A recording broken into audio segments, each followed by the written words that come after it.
Blog Talk Radio.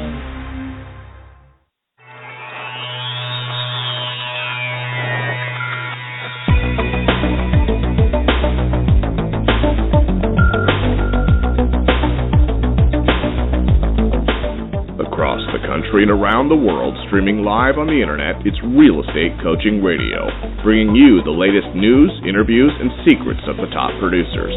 Hosted by award-winning real estate coaches, Tim and Julie Harris. And welcome back to Real Estate Coaching Radio. And Julie and I, of course, are broadcasting live from a rather overcast Austin, Texas, as we wait for a looming thunderstorm, which is always welcome here in Texas. And, of course, this is your only online source radio show that offers you unfiltered, full-strength honesty about what is truly working to get you into action and make you money in this new real estate boom. I'm going to underline that. I'm going to emphasize that. And I'm always going to do my best to get it through some of your thick heads that we are indeed in the beginning stages of what's going to be a 7 to 10 year real estate recovery. And this real estate recovery will probably be the best one of all of our careers. So make sure you've got your head screwed on straight and your education in line and get ready to take action. Because frankly, guys, this is your opportunity to get into action, to help people, and make yourselves a ton of money. This real estate recovery will be powerful. In some cases, it will be slow starting. I know in some markets you guys are just basically hearing me say that. You're saying, Tim, what the heck are you talking about? In other markets, you're saying, of course we're in a real estate recovery. Matter of fact, it feels stronger now than it ever did during the last real estate boom. I know, guys. The fact is that depending on where you are in the country, you are in different stages of the recovery. But the bottom line is real estate is definitely coming back. Need no further proof than look in the MLS. Look at all the new construction homes that are getting built. Look at all the new builders that are entering into your marketplaces. Guys, seize this opportunity.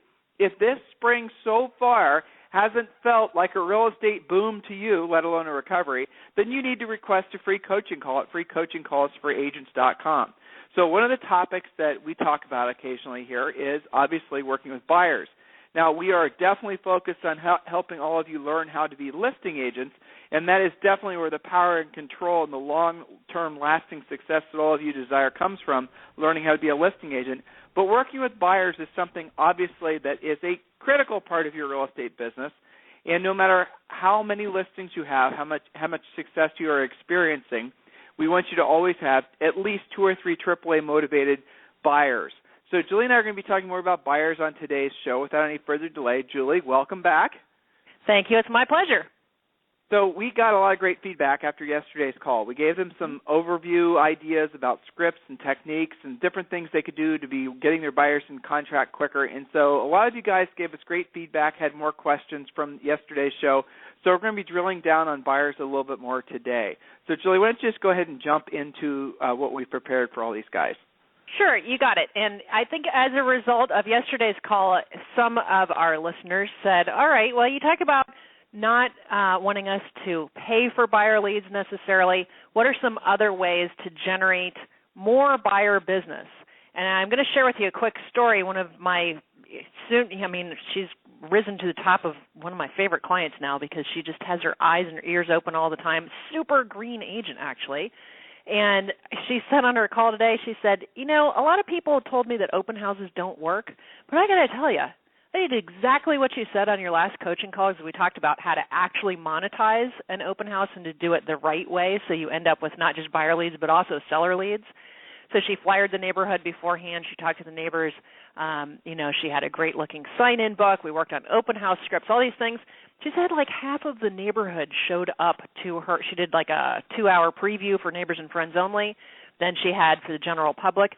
She had over 100 people show up, and she has great leads as a result. And so she's great because she's so green and she does know to ask lots of questions. So on the one hand, she's been having agents, the grizzled veteran types and office managers say, oh, you don't want to hold open houses. They're a waste of time. And then she does one and she's like, what are you talking about? I got killer leads. And her area, her average sale price is like $600,000. She's going to be fine. I had a great coaching call today. You're reminding me of one, and you're talking about open houses, Julie. And this guy has been in the real estate business for a long time. He is very successful. And his homework from week to week, guys, I talk with him every week, is to take 3 new listings. 3 new listings is his minimum standard. So one of the things he did during this, between our last couple calls, is he started doing just as Julie suggested. He made a flyer. He did a neighbors-only open house. He went and, knocked 10 doors on both sides. It may have been 20 doors on both sides. And guess what? He took a listing. These basic things always work, and guess what? They're free. And if you don't know what to say, or if you're comfortable how to approach a seller or knock on a door, you know what? Request a free coaching call, free coaching calls for agents, or at the very least get involved in our Real Estate Coaching Essentials program, because we take you through all the essentials of building a successful real estate practice, especially in this new real estate economy. So, yeah, Julie, that's a great story. And, I have to say, there is we've been saying for a long time that there's kind of two kinds of agents, the educated agent that's willing to take action on what they learn, and then the agents that sort of wing it, that think they don't have to learn anything, that think basically whatever they learned 10 years ago is sufficient. But never before now has that even been more true, because the agents that are, frankly, really, really making the most of this recovery are the ones like the two that we just described. They're getting off their butts, they're taking action, they're going out there and they're applying some of the things they're learning in our coaching programs, and they're getting, really, in many cases, they're getting immediate results. That actually brings up a funny question that I got in email. Tim and Julie, you've gotten this one too, Jules. How long will it take when I enroll as a coaching client and one of your coaches coaches me? Because we have a lot of coaches here, and, frankly, you guys won't always get Julie and I as your coach. It just depends on how our schedules work.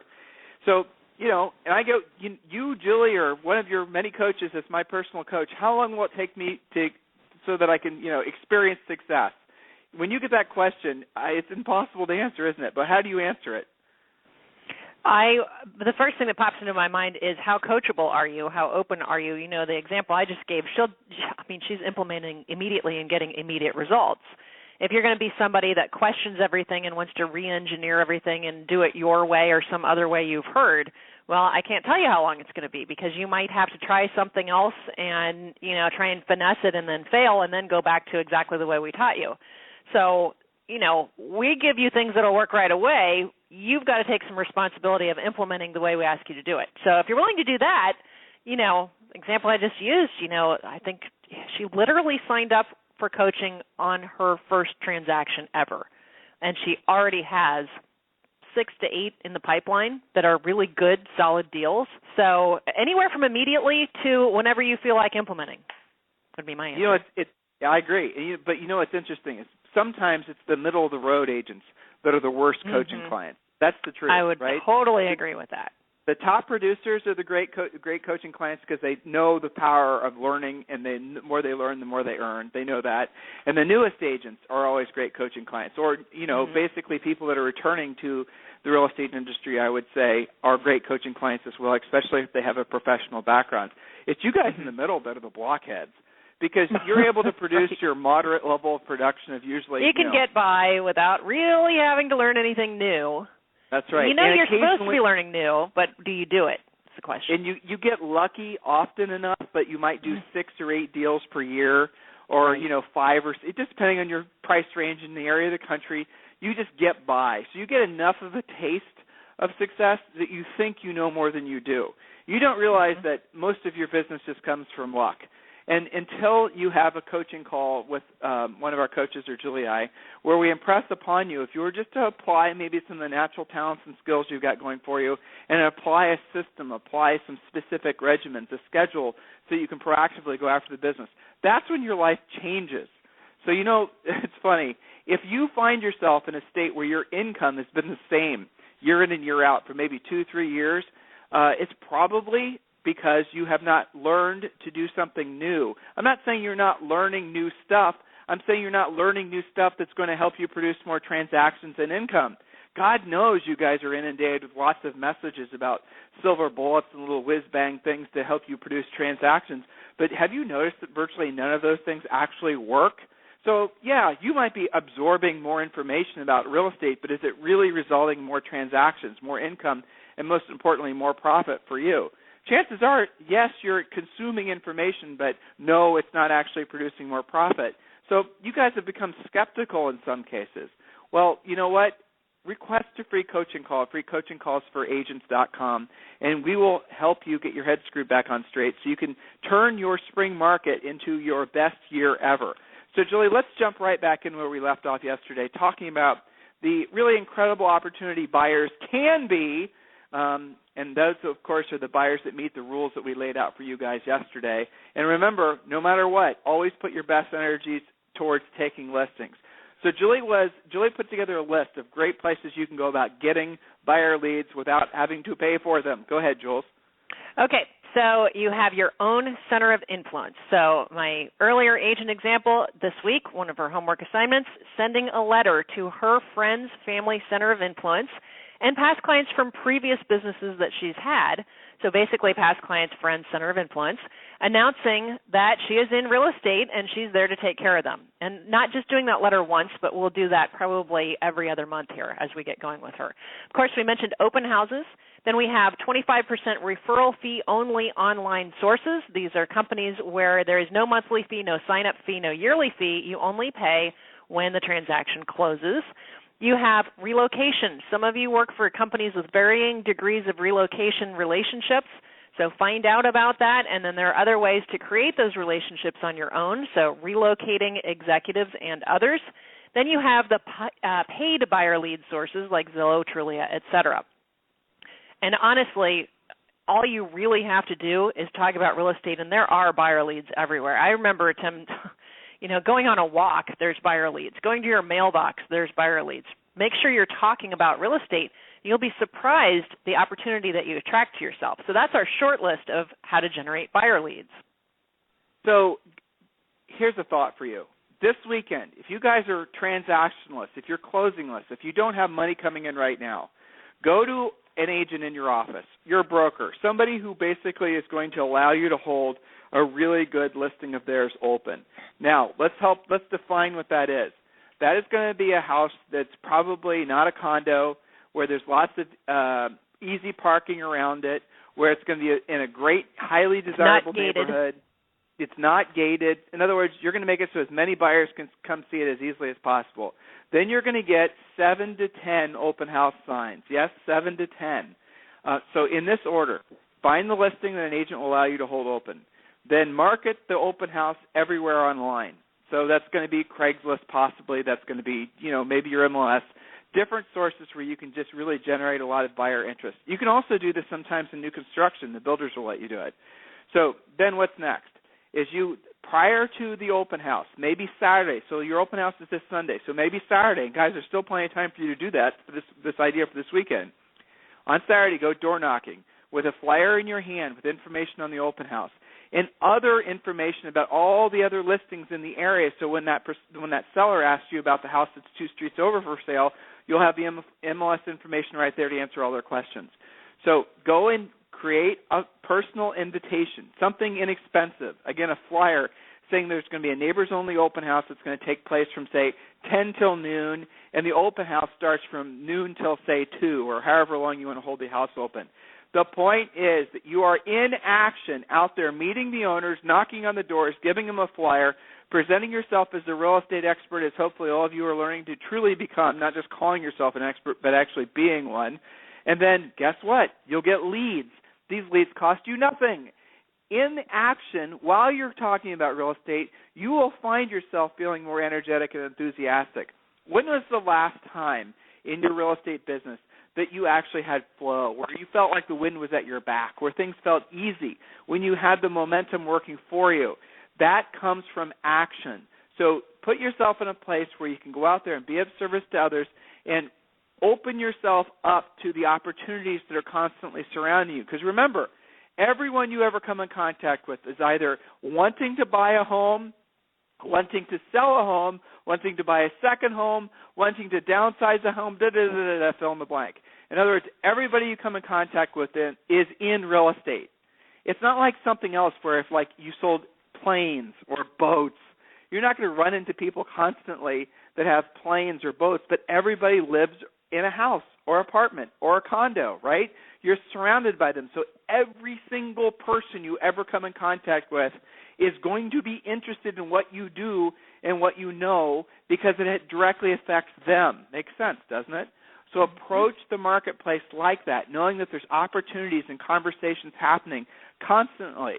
So it's a simple process. Knock on the door, let them know who you are, hand them your business card, give them the flyer, let them know you're doing a neighbors-only open house.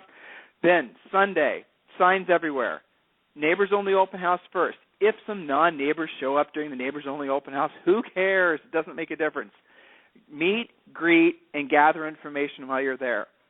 So rules for open houses. Obviously, the house has to be clean. Obviously, the house has to be well organized. Tell the sellers to put if it's an occupied property, tell the sellers to put all their valuable stuff away. Make sure there's nothing in the medicine cabinets in forms of drugs or whatnot. Crazy stuff happens, you guys know. Don't follow the buyers around as they're walking through the house. Your job is to stay in front of the house. Your job is to greet people as they walk in, ask them to sign in exchange for you emailing them all the newest listings and things that are coming for sale that are not yet in the MLS.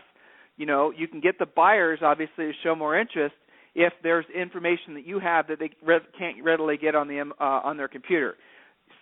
Sellers, they're going to be interested in their home's value. They're going to be interested in knowing what's coming up. Everybody's going to be interested in any new construction stuff that's going on. Lots of new construction going up. No ads for it yet, not in the MLS. They're just sort of these mystery developments where it says coming soon and a big sign and lots of earth-moving equipment, right? Gather as much real estate information as you can and bring the people to you in this open house. The key, again, is a high-profile, doesn't have to be super expensive, very desirable type house. You know what type of house I'm talking about, and have fun with it. Don't get all stressed out about it. Have natural, organic conversations, and remember to ask people, whom do you know that I should be helping buy or sell a home in this market? Whom do you know that is having trouble selling their house that I might be able to help? Those are the types of conversations that really lead to other things. So, Julie, for agents that are afraid to feel like salespeople are being too pushy, what do you say to those guys? Well, I would say you're making it far too hard than it has to be. Be yourself first, assuming you have a reasonably appealing personality. If not, you may have things to work on. But assuming that you're a nice person, just be yourself, and be yourself talking about real estate second. You know, we use the example, I used to have lots of real estate leads from the orchestra that I played in. I didn't go to each orchestra member and say, you know, this is a business question. Who can you refer to me to do a real estate deal? And by the way, when do you plan on moving? I was never that direct. But I would occasionally be on my cell phone closing a transaction, or I would be talking about, I just came from a closing. We talked yesterday about always looking like you are the professional that you claim to be, and stop making it so hard. So one of the easiest things you can do to break the ice is get good at open houses. It is a legitimately great source if you do it right. And just talk about how, imagine if somebody came to your door and said they work with lots of buyers and sellers in the area, wanted to give you the flyer to the open house I'm having this Saturday and answer any questions that you might have about that home. It's a great house. I'm sure you probably know the owner. And, I'm looking forward to this open house. Here's the price. Here's the amenities. I'm curious, who do you know who would love to live in your neighborhood? Gosh, it would be great to choose your neighbors. Who do you know who would love to move in? Okay, that's an easy, natural thing. You don't have to be pushy about it. Now, how are you going to feel if you're the person that answered the door? You're going to say, that's the agent for me. They're obviously making an effort to get the highest price and the fastest sale from my neighbor. I got to find out more about that person. They might even ask you for your card. Well, so stop exactly. making it too hard.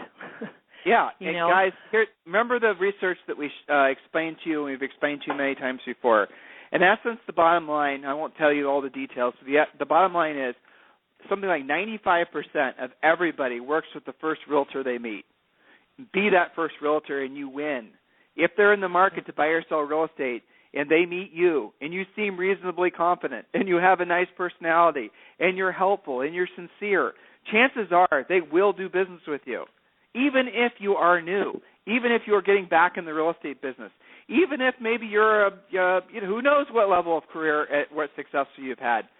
Anybody, all of our top coaching clients, and we have some of the most successful realtors as personal coaching clients around the country, people that routinely sell hundreds of homes per year, they know what we're telling you is true. That's the reason that they put so much emphasis on contacts, because they know that once they come in contact with someone, essentially the probability is that that person will come back and hire them to sell their house, work with them to buy a house, work with them to buy more houses, and they'll refer more transactions to them. Guys, that's how this actually works. So keep that in mind when you're out and about doing open houses. This is much easier than you think if you allow it to be. Be yourself. Have fun. But remember, we are in a real estate recovery, and people are going to be a little skittish. They're going to want to know that you know what you're talking about. So do your homework ahead of time. Be prepared. Know the market. Know the average days in the market, whether it's extending or whether it's shortening. Know what the best interest rates are right now on mortgages. Know those types of things so that you can provide that information. Sure, they can find most of it online, but they will never put as much value as anything they read online as they do when they're hearing it from you. So just remember that. That's right. Become educated. Yeah. Know the average days on the market, what's sold, what's for sale. And so I wanted to set some expectations when you're doing open houses correctly, because I've found that a lot of things in life change if you know what you should be getting out of the task at hand. If you measure it. Yeah, exactly, and especially because there's so much myth information or misinformation from people surrounding you saying, open houses don't work for me or that or whatever. Forget about all that. What does a great professionally executed open house produce for you? What should they expect, Tim? How would they know if they're doing it right? Well, so your goal, obviously, is to collect contact information from every single person that walks in. And we've given you some ideas. Buyers are always looking for home information. Sellers are looking for CMAs. Offer to provide that information. Offer to provide information to buyers that on homes that they might not know for sale about being new listings. That would be your pocket listings. That would be your office pocket listings. That would be the new construction listings. If you're in a market where there's still distressed property and there's REOs, let them know about the stuff that's in pre-marketing. Now remember, a lot of these buyers, depending on the price range, are also going to be sellers. They're also going to have properties to sell. So don't just assume because they're asking about purchasing a property that they don't have a property to sell. One of the things that's in our script that we ask all of our students to use when you're pre-qualifying a buyer, I think it's the third or fourth question, is, by the way, Mr. Buyer, which house in the neighborhood are you thinking about selling? So always proceed with every lead as if they have a house to sell. The second you forget to ask that question is when you're not going to get that listing, because they're going to assume that you didn't ask because you're not a listing agent. You must only work with buyers. Get it? So ask the questions ahead of time. Now, a lot of you are going to ask other questions, like Julie's asking me to set expectations as to what you should get from an open house. But let's really drill down on this particular idea. Don't ask them if they're working with a realtor. Don't ask the question like that. Instead, say, I assume because you're contacting me directly or you're walking to open houses, in this case by yourself, that you're not working with another realtor. Okay? Don't say, are you working with a realtor? Because then they're going to search their minds and probably say, yes, I am. That's the experience that many of you have. But the reality is they're not working with a realtor. They're not committed to anybody. Maybe there's someone they've exchanged emails with, or they're getting, feed from somebody's IDEX search results or whatnot. Who cares? The fact is this, Mr. Seller, I assume because you're calling me directly or you contacted me directly, you're not working with another realtor, correct? Find out. Now, expectations. If you have 10 people that walk into your open house, as a rule, you'll have at least one transaction, provided that you are gathering information and you're not just sitting there playing Farmville on Facebook. Provided you're actually there to meet and greet, provide information, gather information. Now, put out a registration book. It's funny. A great registration book is nothing other than a tablet of paper, and on the top it says name, address, phone number, or just name and phone number and email address. Here's a little suggestion for you.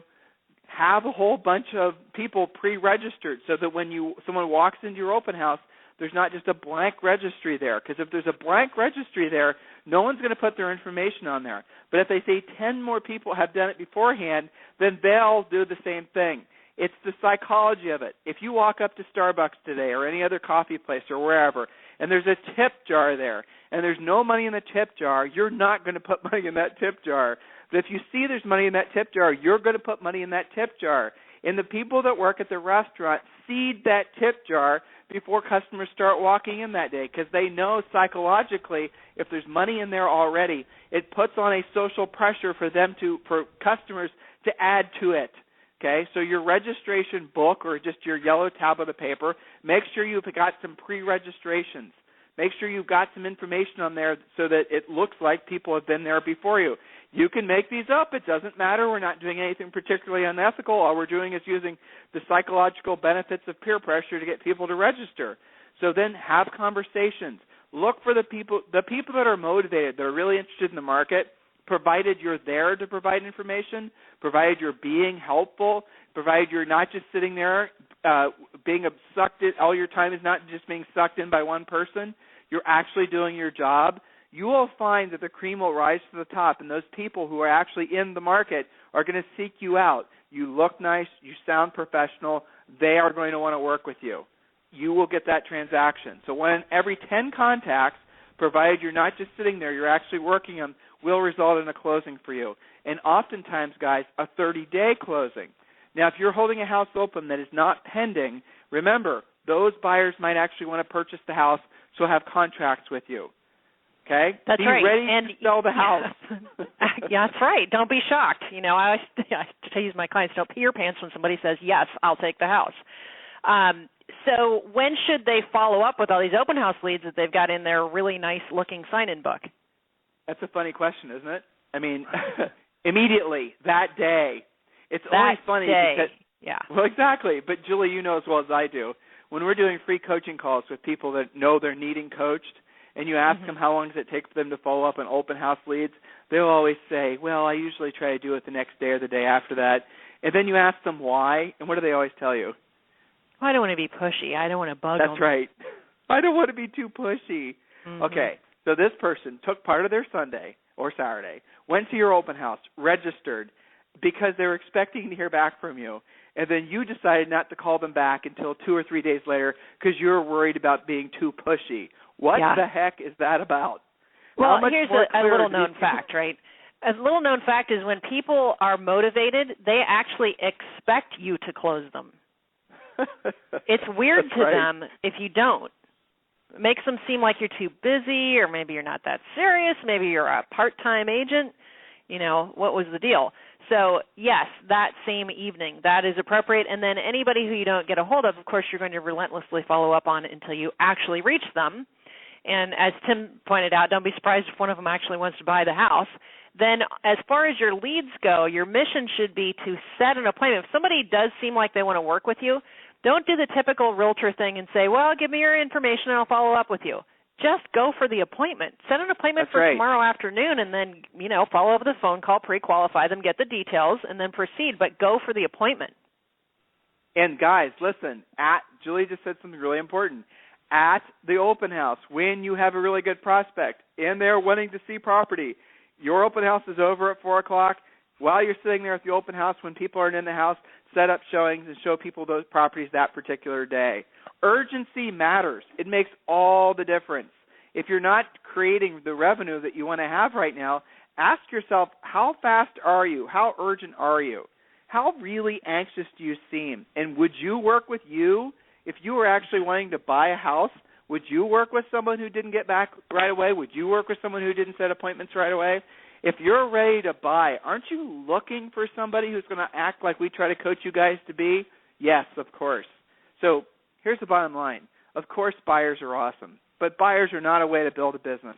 You cannot build a long-standing, lasting relationship or a business with just basically, buyers. You can't do it. And you certainly can't do it by buying buyer leads. You all have to learn how to be listing agents. No matter where you are in your career, no matter how much money you're making, how much money you plan on making through listings, always have 2 to 3 really great AAA buyers with you at all times. Why? Because A, hey, guess what? It's 30-day paychecks. B, it keeps you frosty. You're knowing what's going on in the market. And C, frankly, you can see the trends changing. Sometimes you'll start working with buyers, and if you haven't worked with a buyer in a long time, you're going to get that buyer in your car, and all of a sudden you're going to realize that the buyer's trends and preferences are starting to shift. Housing, subdivision, styles of homes, kitchen cabinets, countertops, all that stuff is trendy. And if you just kept your head down for a long period of time and only been focused on listings and building your business, you probably have lost contact with the marketplace, and nothing gets you on the front lines again like picking up a AAA motivated buyer. The goal here, listen to yesterday's radio show, is not to form a long-term working relationship with these buyers. They expect you to find them a house quickly. They expect you to help them choose a house quickly. That means closing on a house. And they expect you to be urgent with your actions and they expect you absolutely positively to listen to their needs. If you do all those things, you'll have a buyer in contract. You meet a buyer this Sunday. Mark my words. Listen to yesterday's radio show. Listen to today's radio show. If you're not a coaching student, become a coaching student. Get all of our buyer scripts. Get all the systems so that you know exactly how everything works. Very simple process working with buyers. And then start setting yourself up for 30-day paychecks, all the while learning how to be a listing agent. That's how you become successful long-term. Most people start out working with buyers, but don't stay as a buyer's agent. There's just not much of a future in it. You will get tired, you will get bored, you'll get frustrated, and then you'll realize that you have never really built a business. All you're doing is essentially selling your time. Listings provide leverage. You know, Julie, this conversation I know resonates, but doesn't resonate with every agent, because most agents don't have it in their heads that they could actually make real money in this business. But for those that do, they really, really get it. And one of the fun calls I like to have, especially with a new coaching client or someone who's thinking about hiring us as to be their coaches, is, you know, I ask them, so how much time does it take you from lead generation to closing the transaction? How many hours do you have wrapped up in the average listing? So it's, you know, it's usually like 5 or 6 hours. Yeah, and then, not bad. Depending on their market, you know, that could be 5,000 or it could be 50,000. So you ask them the same question about a buyer. So you take that same buyer that leads to the closing. How much time does it take? It's not 5 hours. It's usually like 30 or 40 hours. And then you do a little division. You find out how much money they make per hour being listing agents, how much money they make per hour being buyer's agents. Then you ask them other questions like, so as a listing agent, do you have to work in the evenings and the weekends? No. As a listing agent, you have 1 listing, 10 listings, 100 listings, and all the agents are out there selling them for you. You have leverage. You guys are looking for leverage in your businesses, and you think that the way you're going to get it is through your teams and your staff members. That's true to a very small certain extent. The way you get leverage is listings. The listings create the leverage. Then you basically can start making huge amounts of profit. Anyone who's been very successful in this business for a long period of time knows that the real money's made on the listing side of the business, and it always will. So, yes, work buyers. If you're new in the business, if you're feeling like this spring market's getting away from you and you want to get some momentum going, do what we asked you to do. Follow the systems we've laid out for you with the broad strokes as far as working with the buyers. Get some in contract. Get some cash flow going. Get your momentum going. Build your confidence back. But do not forget how critical it is for you to learn how to be a listing agent. Anything else you can think of, Jules? No, I mean, I think we've been pretty clear on this, and there are many different aspects to this, but I think we've covered the things you can implement immediately, literally this weekend. So get cracking. Exactly. So you want to talk about a plan to make you money right away? Well, guess what? That's it. So you guys have a wonderful weekend, and we'll talk with you next week. And we're looking for it. We have a whole new series of show topics for you starting next week. Please do us a favor. We know we're the most popular online real estate coaching radio show. We know that, you know, you guys, the loyal listeners, you've helped to get us to this point. Do us a favor and share with other agents that you know what you're learning from the show. Send them a copy of the radio show. Tell them about give them a link to it. Let them listen. Help these agents also enjoy this real estate recovery. So you guys have a wonderful weekend, and we will talk with you on Monday. This program has been a presentation by Tim and Julie Harris, Real Estate Coaching.